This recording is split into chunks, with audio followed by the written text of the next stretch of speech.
So good afternoon, everyone. I am Aaron Norris with the Public Relations Society of America, and you don't have to be a member to watch this. We're going to put it on later and record.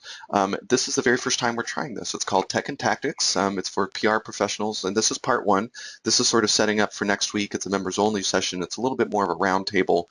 Once upon a time, we thought we were going to try to accomplish this all in one day, and I think a lot of people just get stuck in the technical aspect, and there's just so much thought that needs to go into developing a channel. So I wanted to cover some of the technical stuff where I think people get stuck at, which will set us up nicely for next week. So I podcast. I've been a podcaster for a long time. It turned 6 years old actually yesterday. The cocktail party statement is where me and two other of my MBA cohorts record a show, review business and marketing books. I've been a video blogger for about 5 years with the Norris Group. We're a real estate investment firm and a private money lender. And I really approached it in 2000 from sort of a search engine optimization standpoint. Nobody in my space was really doing it. And I just finished a 10-week course with Tim Schmoyer with video creators that was fascinating and very eye-opening. And I just realized what a horrible job I'm doing, seriously, about content and the value proposition that I'm giving to my viewers. And I have to do a lot better, and I'll share some of those things with you today. And I finally jumped off the fence about in 2000, 5 years ago, because of a PRSA event. It was the Western District Conference in the Inland Empire. We were out in Palm Springs, and I watched Ted Wynn. He did a session on what he was doing for OCTA, and I decided to stop postponing and to give some stuff a try. And it really has changed my career and my approach to marketing. So I hope to encourage you guys to do the same today. So let me make sure I'm keeping up. Okay, that's not what I wanted you to see. I want you to see. Okay, there we go. Yes. So the hopes for today, the short session, is to get you not to be scared, to look good from day one if you're going to start a YouTube, thinking about why you'd even want to be on YouTube and sort of creating videos, research the what you plan on doing, and consider who should be running the brand online, the people involved, and then of course how to get started. So if you were around for my PRSA strategy session, the state of PR, back in January of 2015, you'll sort of recognize this chart. I talked about SOAP or peso. This is a great chart that Mike Basich found online, and I sort of stole it. I really like this chart because it talks about the different aspects of a marketing mix: paid, owned, shared, and earned. And I'm a huge advocate right now because of so much change in the marketplace of owned. This is your website, the podcast, the vlogging you do, your email list that you're creating. And I think a lot of ways to get people to do that more often is sort of this space in between the owned and the shared, the embassy space. So technically you own the content you're creating, but it ends up on other platforms. And it sort of makes me nervous. Some of these platforms are only one huge mistake away from being irrelevant, right? Like look at Facebook. Anybody remember Friendster? It's just a little scary that some of these huge things that you devote a lot of time to could disappear if something went wrong. And of course, I think visual in general really plays into this space right here, sort of becoming an authority. And I think it ends up leading to earned, sort of the typical, what we think, publicity, which is not free. We spend a lot of time developing our owned and shared strategies to become an authority and to really get covered and get that free, if you will, coverage. So that's what we're going to be talking more about today. Let me click off my highlighter tool.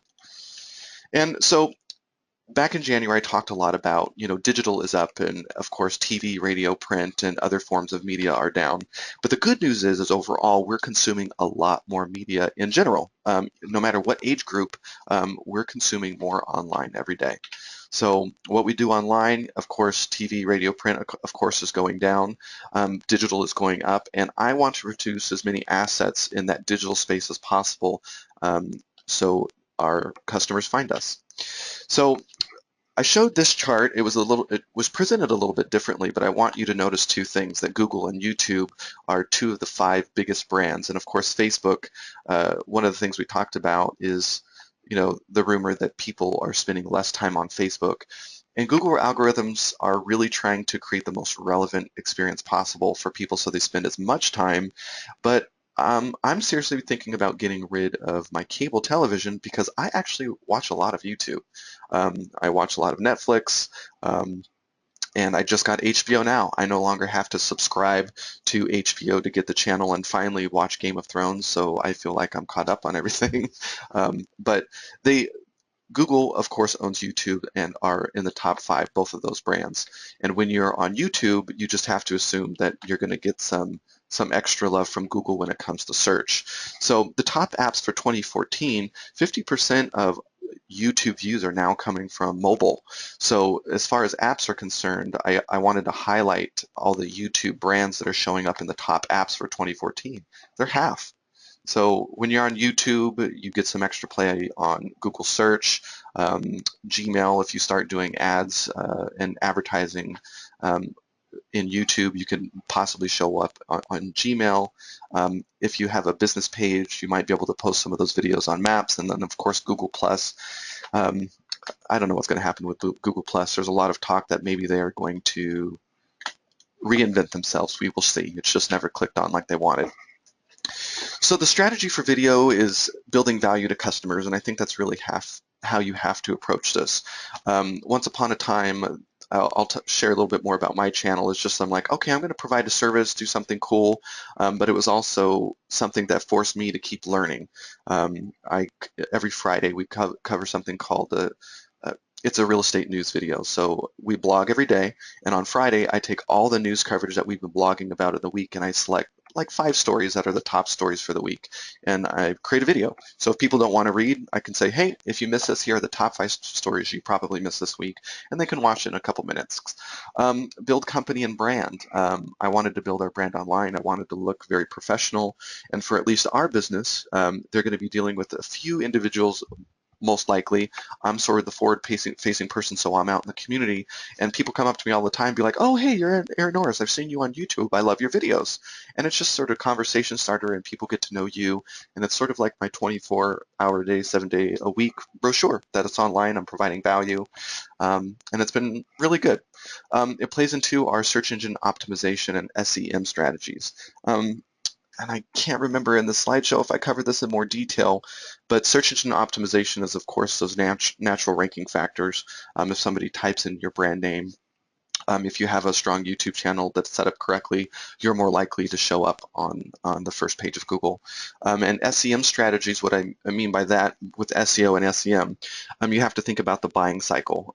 This won't apply to everybody. That's more on the PR front. But for an example, I'm a hard money lender. I raise money. If somebody asks a question at Google, what is a trust deed? For me, it means that they're very early in the buy cycle. Do I want to pay for an ad that gets them to a page on my website that's very expensive, or do I want to show up naturally because I do a good job explaining what that is, and I can educate them and rank naturally instead of paying for an ad? So all this works together, and I've used video a lot right there in that space. By creating videos, I actually end up on some major sites. YouTube, in iTunes, I publish it on iTunes so people can subscribe to it via a video podcast, and then I also post it now on Facebook. So right away I'm on 3 major brands that just all can't decide what they want to be, especially Apple and Facebook. Facebook just recently got into video. If you didn't know that, they're trying to compete heavily with YouTube, and it's a little bit scary because Facebook has that social value and all your friends are there, but you can actually embed code now from Facebook for video. So HTML is created in YouTube, so you can post your YouTube videos to your web page or somewhere on the web, and Facebook is now allowing you to do the same. So Apple's not there quite yet, but I wouldn't be surprised. After I post on all those sites, of course, I'm placing it on my website, and then I share it on Twitter, and Twitter now has a relationship with Google, so it's trying to catch trending topics in Google search. Google's trying to do a better job providing value by showing you the most current things about specific topics. So there you go. So let's talk about some research on setting up a channel. I think research is really necessary to make sure you do it right. Keyword search, let me go over to Google AdWords. And of course, why did I forget to do this? Google AdWords, and I just sort of want to show you the keyword search tool really fast.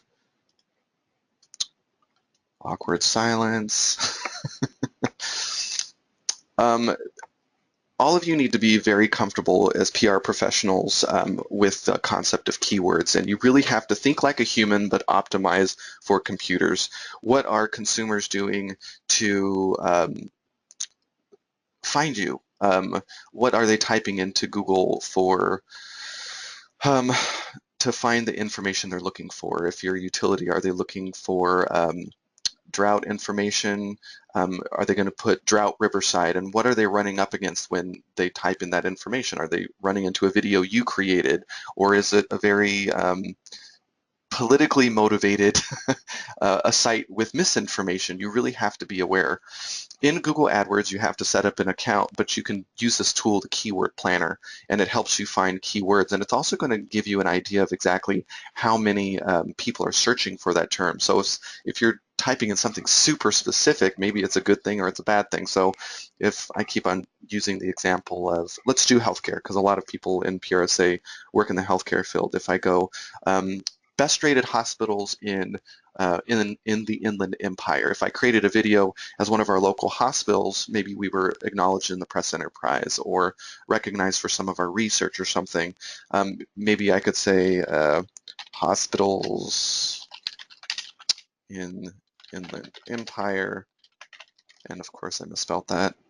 And then I link to my web page and give it a category, and then maybe even started targeting a little bit more. I only wanted to find out how many people were searching in a specific county and in English and so forth. And it's basically just going to spit out how many people are searching for that term, so you can know your reach.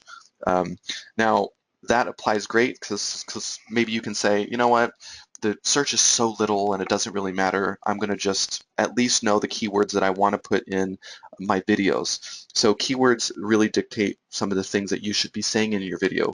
Bet your bottom dollar, every video that I produce, I'm saying all my keywords every time. It may be at the end of the video, but I know exactly what my consumers are searching for and how they're searching for it, and I make sure to say them in a particular way in all my videos. So do some keyword searches and really think about it. If you were the consumer, how are they going to find you online? Again, write for computers, but optimize for computers. What are they searching for? How are they going to find you? What is the value to them? These videos that you're going to be creating, why would they care? Is it just going to be a commercial? And how will it convert them? I'm going to talk about that in a second. And remember, some key words for computers that you need to be thinking about is authority. Authority and ranking for Google includes things like link backs from sites, especially sites with other high authority. So if I get somebody linking to my website from an authority in the healthcare space, for example, it'd be much more valuable than just your local person writing a blog. Citations in other articles, you rank really well for some other keywords, and your site is really optimized for search. So including Mobilegeddon, remember Mobilegeddon had happened this year, so if your website is not mobile friendly, you could start seeing yourself ranking lower in search. Social signals as well, I think more and more this is going to be really important. So it's not just about likes, but it's also in engagements and reviews. It's just something that you have to think about. So we'll go back to the healthcare example. If you've got really awful reviews, online, it might be something you really need to consider. Fortunately, for some social media channels, I think it will change at some point, but engagement is engagement. It doesn't really care if it's like or dislike. So for YouTube, it is an example, the like and the dislike buttons are, I think, treated very the same as far as weight. It's engagement. So you need to get sophisticated. Impressions, click-throughs, and conversions. And I want you to really think about conversion. What does that mean for your specific company? Is it a rebate for a utility? Is it somebody selecting you're the hospital of choice for them? Is it maybe showing off if you're in the education space? Is it getting a new student to sign up, or is it to get press for one of your professors that has released a new book? And what is it worth? I mean, what we really want to discover is the cost per conversion. I spent this much money producing this content, and can I track it later on? the registrar's office tracking, maybe that's the wrong division tracking this, but as your marketing department for the university able to say, hey, yeah, the student found us on YouTube, they found a video for the film department or whatever. So it's a broader conversation. You really have to decide how you're going to measure this, and I just really think that measuring impressions and click-throughs online aren't very sexy, and I think as PR professionals we should be pushing ourselves to really be more sophisticated than that. Okay. Personality versus brand, something that's really important. First of all, you need to talk to the right people. If you're working for a healthcare facility, you're probably going to have a major conversation with the hospital at large. You know, what's your strategy? Who should be in the video? Who should be the face of the brand? If you attach your brand to somebody like you, the PR professional, that's great. But what if you're absolutely beautiful and wonderful and everybody loves you online and then you leave? And it leaves them hanging and it's a little bit awkward. You really have to develop a succession planning, if you will, for your video. So maybe it's less about you, the professional, and you're engaging with a lot of doctors, or if you're in the education space, you're interviewing a lot of professors, so not one person is ever in charge of the brand, just something you have to think about. And personality focused or brand focused, and it really just depends on what you're wanting to do. Thoughtfulness of setup, again, ask me questions at any time. I just clicked over to make sure I wasn't missing anybody, and everyone's still online, so that's good. I haven't lost anybody. So thoughtfulness of setup, username search. If you're not on YouTube, but maybe you're on Twitter and Facebook, as much as you can get your usernames to match, that's awesome. I just think it makes you look a little bit better. Google Plus, AdWords, Analytics, those are all going to tie together, and webmaster tools. For those of you in larger corporations, you're really going to have to work with your tech department to make sure you're all lined up on there. It can get really confusing, and Google just launched, I think it's this year or late last year, the local business ads, and it was confusing because you could have Google Plus pages. So for us that were early adopters, there was confusion. What am I running? Is it a Google Plus business page, or now you have this local ad? Which one wins in search and all that kind of fun stuff?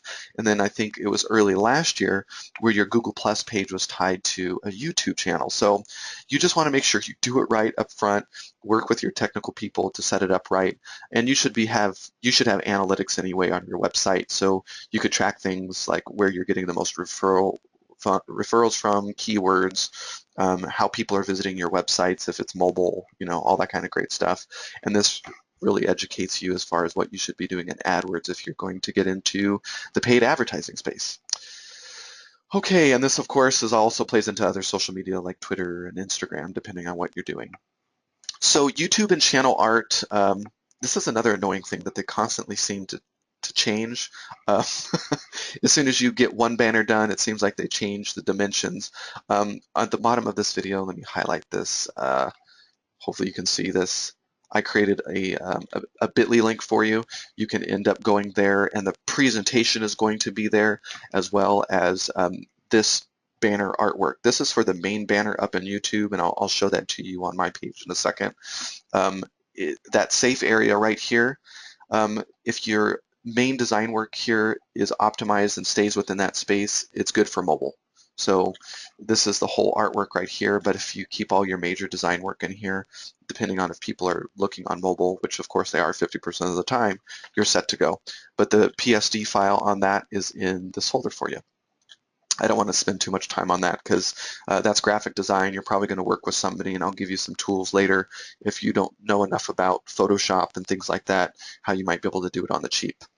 Or you're going to have to learn. There's lots of apps out there right now that do a really good job doing this for free or at a very low cost, which is really fun. So let's get into equipment. This really stumped me for the longest time, and I got so nervous about it. I guess I wanted to feel like I was a professional right out of the gate, and I think I was so stuck in fear for way too long. It was really silly. So let's just get some of this out of the way. All of us are carrying smartphones for the most part, and all of them shoot in HD. The quality is great, and there's typically some form of digital stabilization in there. So I think for the most part, if you're just going to start, your cell phone is fine. Sometimes getting the video to being able to work with it in editing tools is a little bit of a pain, but you can figure it out. But just wanted to let you know that I absolutely think that smartphones are a great way to go. The biggest piece that you're going to have a problem with there is the sound. Sound is really not good, especially if you're in faraway shots and whatnot. I wanted to show you just a quick video while we're talking about this. This is, let me turn the volume down if I can. Actually, it's good. I don't know if you can hear the volume. That's not a really good example, come to think of it. I just wanted to show you the quality of video. This is blown up on my screen and it looks great. So I'm just not worried about it that much. Let me get to the next slide. But the sound is going to be a huge issue for cell phones. It's just not going to be good enough. Pretty much right off the bat, I got a DSLR. These are point and shoot cameras that happen to do video. You can spend as little as sort of like the $500, $650 range all the way up to 10,000 plus. Some cameras that I've seen online people use are the 60D, 70D, the 5D. Canon seems to do a really good job in this space, but I've listed some other ones on this screen. I think we have the 60D. And I bought it like 5 years ago, and it's been great. The only problem we've ever had with it is that I think we need to upgrade our memory stick because the video stops every once in a while, and it's almost like the storage, the card can't keep up with as much data as going in. I think that's where we've gotten stuck, but it's done a beautiful job, and this allows us to take great pictures as well as great video. We produce everything in-house, and it's been awesome. So do some research on some DSLRs. Where you're really going to start spending money is if you want to get really fancy and getting really special lenses. Lenses, from all the research I've done and what we did, we just really use the basic kit lens, and I'm doing more of an interview style. It's just me on camera, so we don't need anything super fancy. The second lens a lot of people get are like a prime lens or a 50 millimeter. If you'll know it if you see it, it's where the person in the front of the camera is really crisp and it's very flattering, and the background's a little bit blurry. Really adds that layer of professionalism, and it's really good for interviews. And then a lot of YouTubers, their third pick will go into the wide angle stuff for some cool shots. But honestly, I think the top one is really all you need, and basic DSLRs come with it. So a lot of us aren't going to be creating movies. A lot of us in the PR space are probably going to spend a lot more time doing interviews and stuff. So I don't think you need that much to go absolutely nuts. Microphones, sound is really important. I've heard people say that sound is almost more important than the visual. I would just disagree if you're doing a really bad job on the visuals, but sound is very, very important, and there's a lot of cheap ways to go. I run our podcast right now on the Blue Snowball. If you're doing voiceover work in a perfect world, this video I would actually be recording with this Blue microphone so I could voice over, because I know GoToMeeting, the software we're using right now, isn't going to do a beautiful job taping the audio for me. But here are three really, really great examples of some different microphones, USB, that you can use and plug in. If you're doing screenshots, something I'll do, let me give you an example. I use Camtasia. It's a software that allows me to do screenshots. I'll tape it, and then I'll use this microphone to layer over the sound. It just comes out much better than what I'm using right now, which is a headset with a microphone on. So anyway, these are perfectly fine and great for if you're doing voiceover work for video. But if you're doing more interview style, for my videos that I do right now, I use a lapel. It plugs directly into my DSLR camera, and I honestly think I spent 30 bucks. It's not perfect, but it works. A lot of people also use these shotgun microphones. They can plug in directly to the camera as well, or you can double record, meaning that you let the camera pick up maybe a lapel mic, but you're also using these, let me use a highlighter. This mic right here, it's the shotgun mic. You just have to be really close. It's not going to catch up something far away. If you're shooting outside, it's going to pick up sort of some ambient noise, but if the subjects are close enough, it just really gives a sense of space. Or you can plug in directly to something like this. If I'm doing some outside shots, I use a Zoom 4. I own a Zoom 4.5 for about 5 years, and that's where we record our podcast onto as well. It's great. It's really portable, and I think they've really come down in price. And you'll see right up at the top of this, it's got its own microphone, and you could put like a windscreen on it and almost use that. Hold it like a news reporter if you're just doing something on the fly. You just want to make sure that you absolutely capture the sound. It's really embarrassing and so frustrating when you spend all this time doing a recording and for some reason you missed that on the lapel mic your sound wasn't turned on, or or God forbid you never hit the record on something like your Zoom camera. It's awful, and it's happened a few times, and just please don't do that. It's just no fun. Extra credits, some things that you might think about, wind screens or pop filters if you're doing voiceover work or if you're shooting out in some winding conditions and you've got a lapel mic or your boom mic or whatever. It could pick up a lot of wind, and that's no fun. A tripod, it depends on the kind of videos that you're doing. If you really want that still professional look, tripods are really good. If you want a little more action and more lively shots, handhelds that's really great. You just don't want to make people sick. So you really have to know what kind of videos that you're wanting to produce and the emotion that you're wanting to make people feel. A remote control if you're flying solo and you're going to have to do a lot of work yourself. Um, what did I mean by gray cards? Gray cards. Yeah, that's what that's supposed to say. That's supposed to be a Y.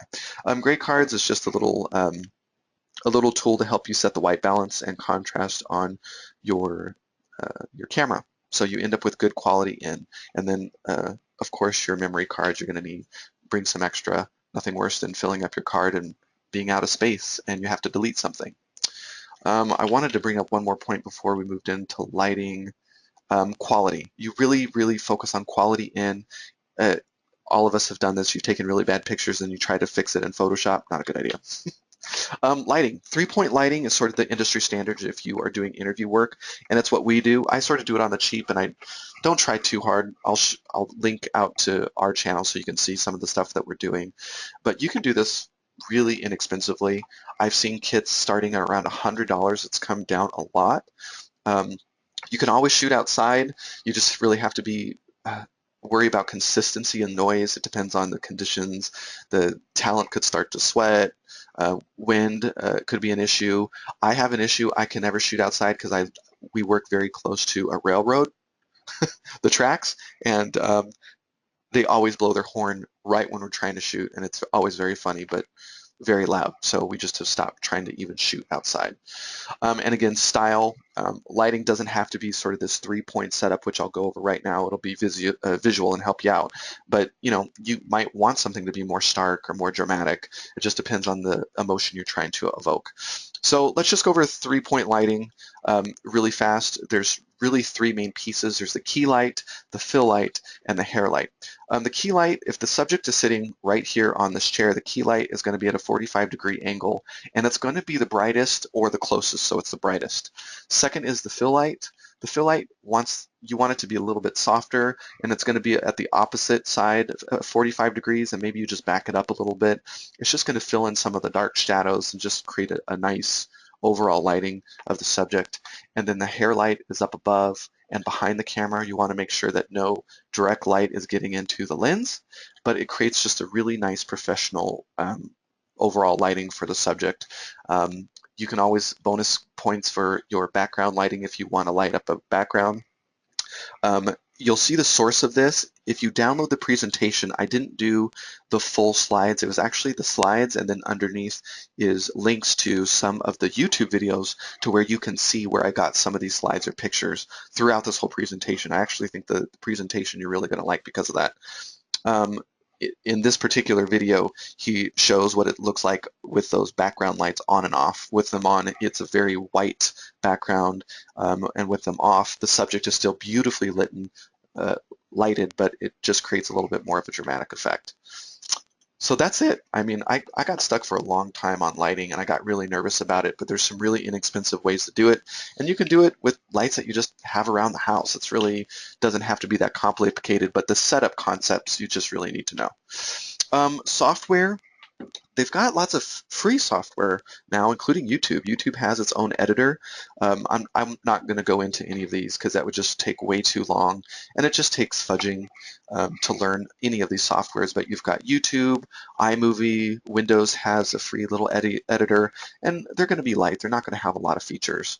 Um, we use here at the office Adobe Premiere, and once upon a time I was buying the Master Collection, so it didn't just include Adobe Premiere, it was Photoshop and Illustrator and the entire Adobe suite, and it was thousands of dollars. I think thousands even as a student. So now they've gone more to the subscription model to where if you just want Adobe Premiere, I think it's as little as $20 a month, and if you're a nonprofit or you work for education, it could be even less than that. Final Cut Pro, that's basically for Macs, and I don't know if they have a PC version. But Camtasia, I use a ton if I'm doing, I'm wanting to do screenshot interviews with people in technology. They'll walk me through their website, and it's just really great to capture, and there's some editing features, and it's pretty user-friendly. Doesn't take you too long. So those are just probably some of the most popular things that you'll see online as far as softwares to include to get your videos done. For the lighting kits, I should have had this up above below. I mentioned that they start at $129 and over. Look at Amazon, search on Amazon, I'm sorry, for a box lighting kit and they'll come up. And just look at the reviews. You'll know pretty quickly if it's worth your time. We went over this quickly before, so quality inputs means better outputs, and by better outputs, I also mean it's faster. When you have to spend a lot of time editing because you did a bad job getting your inputs in, it's just really brutal. So things to think about the video. Think about your background. We've all seen those really embarrassing shots where people are flipping off the camera or inappropriate things are happening in the background. Just make sure it's clean and void of visual noise so people can focus on what they need to be focusing on. So plan ahead, go and just look at where you want to shoot, if it's going to look really nice depending on the time of day if you're outside. If you're inside the office maybe the day before, maybe you don't know, maybe you're wanting to shoot somewhere in your office that you're not usually at. Maybe there's a lot of noise that time of day. Maybe you've got a really loud copier machine on the other side of the wall and it's going to pick up noise and that kind of stuff. So just be aware. And can it be recreated? If you're really trying to create a look and feel for your channel and your videos, can you be in that space or outside and recreate that at any time of day? That's really important when you're creating a visual brand. So something to think about. A sound, just avoid the background noise. And again, make sure it tapes. I just can't emphasize that enough. That is so awful. Editing help. I've been really surprised to find how inexpensive people are willing to help you out. If you've never played around on Fiverr.com, that's Fiverr.com. It's a website where people charge you as little as $5 to do video editing, really. It doesn't have to be that complicated, especially if you do really good inputs and they don't have to edit a lot of the video because of mistakes and they're just piecing together maybe different shots for you. It doesn't have to be that expensive, so definitely check that out. Upwork.com is the new name of Odesk.com, so you can hire people from all over the world to do editing, and it just, with things like Skype and Dropbox, it just makes it so easy to transfer files and to get somebody to help you out. So, and don't forget about local students. I was really surprised. The Art Institute has a great film school. You might be able to even work with students that would be willing to get to help you out for extra credit. You'd have to work with the teachers, but it's something to think about. Maybe they could even help you with the artwork and setting up your channel and whatnot, and might be a really good internship for some of these kids and a way into video and the corporate arena. So channel art, these are the banners, the thumbnail, and the cards. Let's just go over to my YouTube channel really fast for you so we can talk about a little bit of this. So when I'm talking about the banner, it's this bad boy right here. So if I'm looking at this from a consumer point of view and on a desktop, I'm going to see this whole thing. If I'm on mobile, it'll shrink up. The card, if you're verified account, you can end up uploading these custom thumbnails. We actually just started that. I created the artwork and we've just started to do that. And also, let me get into one of the videos. I can't tell if you can see this. Okay, they've just recently launched this. It's called Cards, and I think the reason that they did it was because annotations. Let me see if I can find an annotation for you at the very end of my website. Great. See these little boxes that light up users on the desktop can click these and they launch to other videos, or they can launch to, if I'm a verified account, I can launch them to my website. These are called annotations. They're clickable within the video, but they don't work on mobile. But these cards do, and they're very, very new. You can have up to 5 cards per video, and they're better spaced out. But you can see at the end of my video, these are all the ones that we included. The artwork I haven't quite figured out, and I couldn't find out as of the taping of this, the size of the video. It's a little bit more of a square format, and I haven't tested enough to know what they all look like on mobile just yet. But I wanted you to know it's something you have to think about when you're looking at graphics. But the main part is the banner and then the channel thumbnails. I worked with a local artist to develop our new look and feel. We're going to test it out, and this could be really fun testing wise to see if you can get a higher clicking rate on your videos. Before, if I wasn't a verified channel, so I didn't even have the option of uploading custom artwork. Otherwise, you're stuck with 3 choices, and it's usually some, you can see them right here, some embarrassing still of you making some ugly face. So just something you have to think about. All right, let's go back to this. I covered that. There are some free softwares. PicMonkey is one of them that I've seen other YouTubes use. And there's apps. You can create them on the fly on your phone and then download them and upload them to your channel. So it's never been, honestly, a better time to get into the space. It's just so many cool tools to help you look like a pro. So cards versus annotation, I just covered that. Remember, 50% of all views are now coming from mobile devices on YouTube. So the annotations, there's really rumors that annotations are going to completely go away and replaced by cards. So just know that that could be coming up pretty soon. There are different kinds of cards and annotations. They both sort of have very similar concepts. So merchandise, you can link out to merchandise on approved websites, so you can't necessarily link to a specific spot on your website. They have to be approved vendors. Fundraising cards the same way, they have to be approved.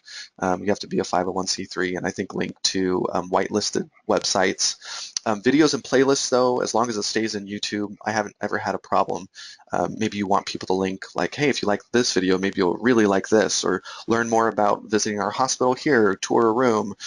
Hey, want more links to hear this professor speak? Click here, that kind of stuff. So there's 5 different kinds. The associated website, if you're a verified partner and you verify your account, you can link directly to your website, but as far as I can see, you can only link directly to your main website. And then a fan funding card, people could actually tip you. Maybe you're just creating really awesome videos and they want to give you money. Wouldn't that be awesome?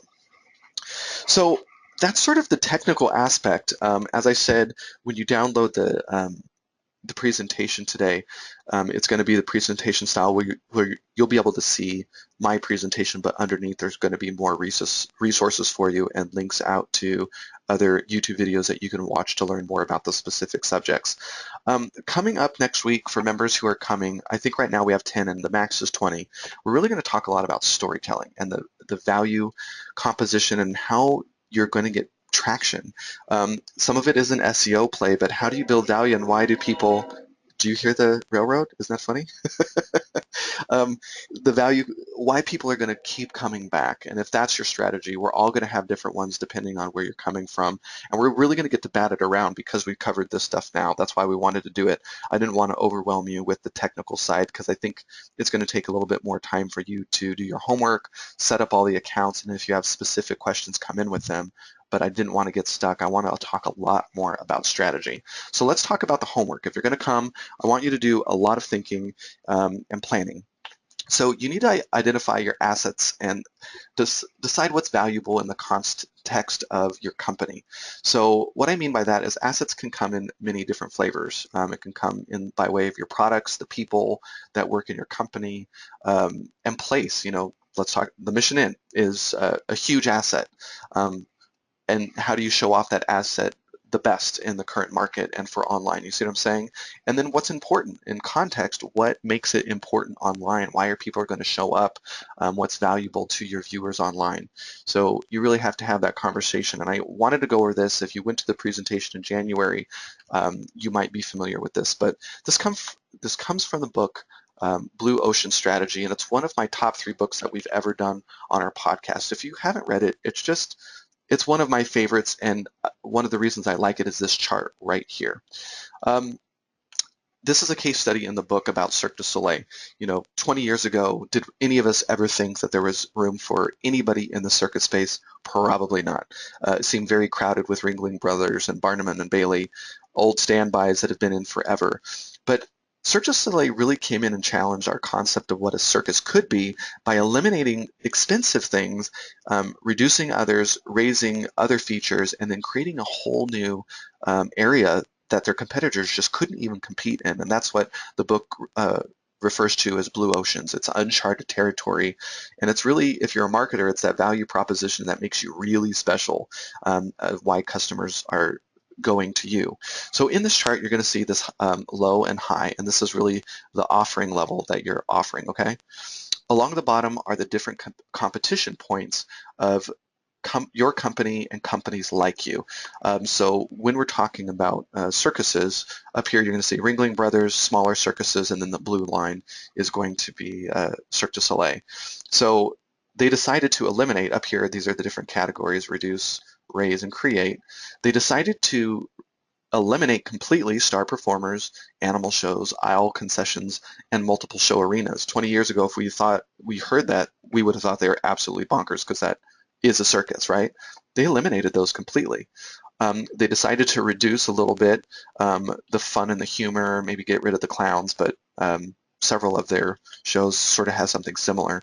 And then they got rid of the thrills and dangers in this chart, but I would disagree. I think they actually really raised thrills and danger. What they raised is the unique venue. Every one of their shows has a very different look and feel, and so do the circuses, but it's the tent thing, right? So we've seen it. But where they're really just innovated in the space is that they basically merged Broadway with the circus, and that's what makes them so unique and special. Can you imagine 7 Ringling Brothers or Barnum and Bailey circuses in Las Vegas? That would never work. But they figured out a formula that, I mean, I think there's 6 or 7 unique shows in Vegas.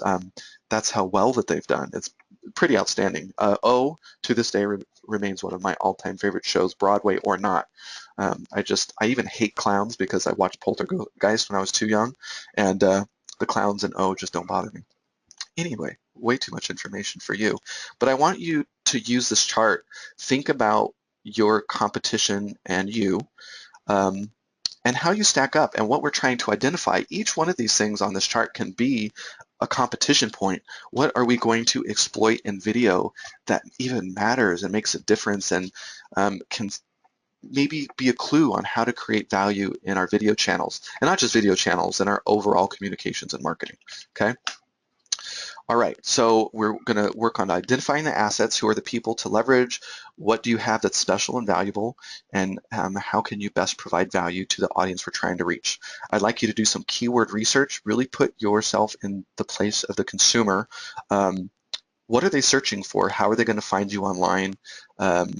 Just really have to get into that space, and it might you might need a meeting with your web people. They might already have the data. How are people finding you? What are they searching for? And get in the way of all that traffic. Figure out a way just to do a better job right there. That's such an easy shortcut to take.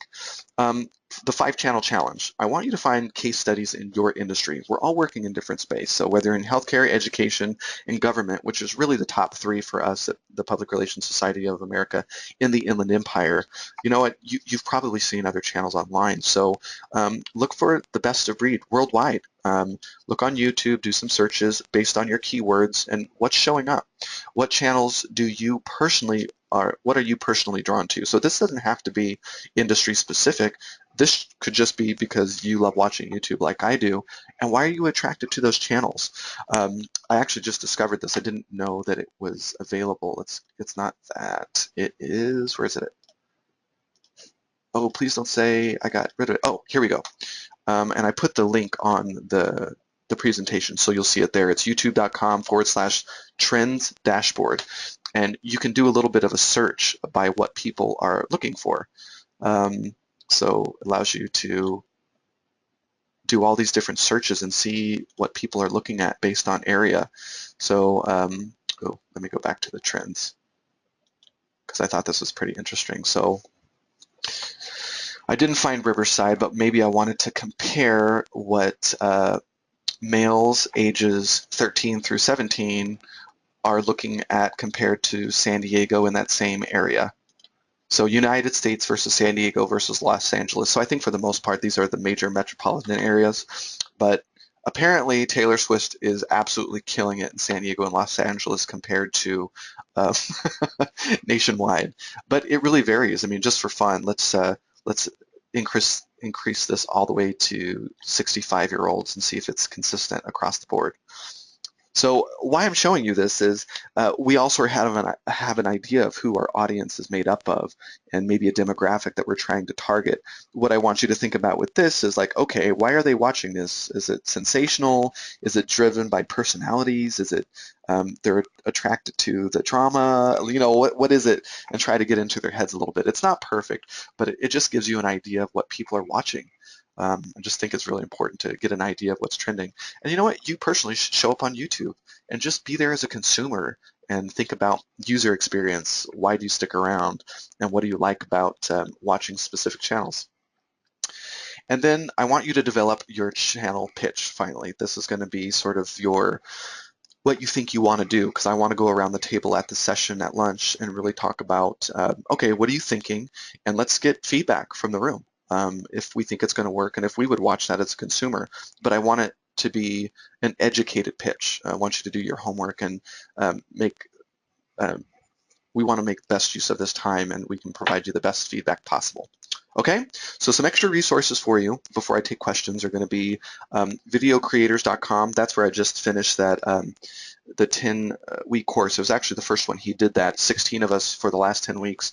Once a week got together for what was supposed to be 1 hour, but sometimes ended up being 2.5. It was extremely valuable, but he's got several resources, very inexpensive, how to set up your YouTube channels and how to grow subscribers, way more than would ever be able to cover in this short video. And the one that we're going to do, we're taking a very different approach, but just really valuable resources. Vimeo also has a video school that gets a lot more into the technical stuff if you're very visual and want to see information on how to use software, how to set up your lighting, more on maybe specialty shots to add drama to your videos. Check out the video school for Vimeo. And then YouTube also launched a Creators Academy where you're going to get to do the same. So maybe you have somebody in your office that's going to really take on this stuff. You can actually have them go through the entire Creators Academy, and it's awesome because it's taught by people who do really well on YouTube. I've been really, really impressed. And Google overall has done amazing things in the last 2 years trying to get people better educated and making a much better user experience. So with that, next week it's going to be at actually my office, the Norris Group in Riverside. It's for members only. It's going to be at our small office here. Lunch is going to be provided. It's going to be a small group, 20 max. We are going to discuss a little bit more about analytics. I'm going to show you behind the scenes of my channel so you can see how poorly I've done and why I'm doing certain things. And I'm completely changing how I'm going to do my channel. So it's going to be, you'll get to watch a case study. Trends in leveraging content, and we're really going to get in more of that as we throw you ideas of what you can do for your channel that we think will be sticky and be very valuable to your audience, but maybe also might get some traction and help build an audience. So with that, I didn't think it was going to take that long, but it sure did, 50 minutes. Do you have any specific questions or something yet you're really, really wanting to learn next week? Let me know. If you can type in a question for me, I can answer it there. And I'm actually going to go back while hopefully questions come in. I'm going to get that link for you to the Dropbox so you can download the presentation as well as the templates for the YouTube. Hang on just a second. I don't have any questions, so I'm about to end here shortly. I'm posting on the chat right now for you the link to the YouTube Dropbox, and I am going to produce this and put it up on my channel, and then I'll post it also on Facebook today for you if you missed anything or if you wanted to go over anything. And I hope you liked it. How did it go? Everyone do all right? Was it interesting, helpful?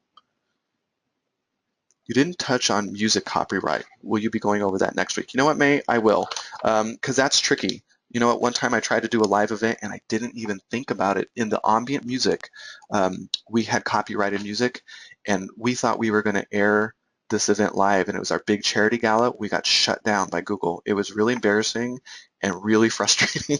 So that's really important. There is music that you can use in the Google editor. They have music that you can use if you're editing there, but it is something that we have to talk about. So I will do that. Music copyright. Thank you for that.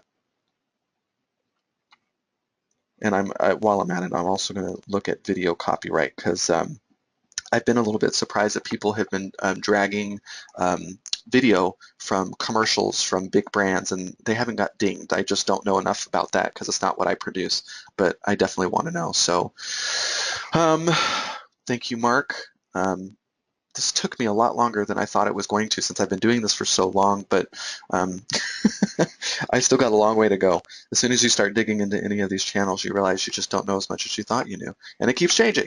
So anyway, okay, everybody, thank you for joining us for lunch. Everybody hung out the entire time. I really appreciate it. Next week, can we discuss enabling comments and the benefits? We are a law enforcement agency, and they are interested. You know what, Carrie? That's really important, and one of the things I talk about in social media in general is brands online. You really have to have somebody ready to watch those. And for the most part, I think having comments are really important. You have to have somebody watching them, and they're just trolls. They're just a fact of life.